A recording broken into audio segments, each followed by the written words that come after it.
প্রিয় শিক্ষার্থী, এখন আমি তোমাদের 2-এর কয়ের সমাধান করে দেখাবো। প্রশ্নে বলতেছে সেট গঠন পদ্ধতি প্রকাশ করো। ক নম্বরে কিছু সংখ্যা দেওয়া আছে 3, 5, 7, 9, 11। এই সংখ্যা স্বাভাবিক বিজোড় সংখ্যা দিয়েছে।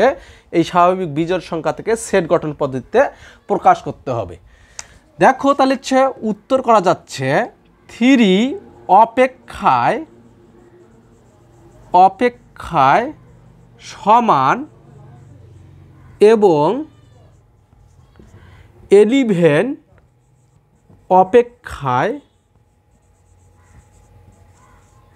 সমান,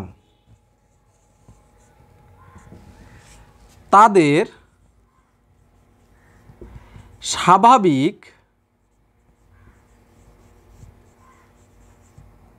বিজোড় সংখ্যার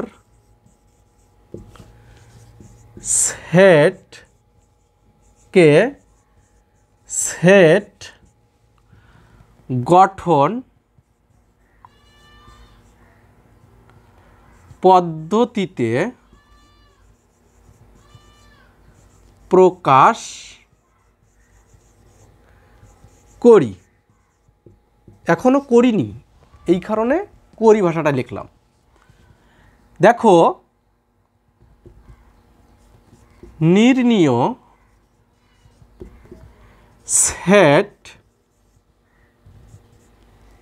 এদিক একটু চাপাই নিলাম জায়গা যাতে যেন হয়। তাহলে এক্স বিলংস টু এন, এনতে স্বাভাবিক সংখ্যা, ইজ টু এক্স কমা স্বাভাবিক বিজোড় সংখ্যা এবং 3 অপেক্ষায় সমান 11 অপেক্ষায়ও, 3 অপেক্ষায় সমান 11 অপেক্ষায় সমান। এই চিহ্নটার নাম হচ্ছে সমান। এটাই তাহলে আমাদের অ্যান্সার। ওকে, আশা করি বুঝতে পেরেছো। ভালো থাকো, সুস্থ থাকো। আল্লাহ হাফিজ।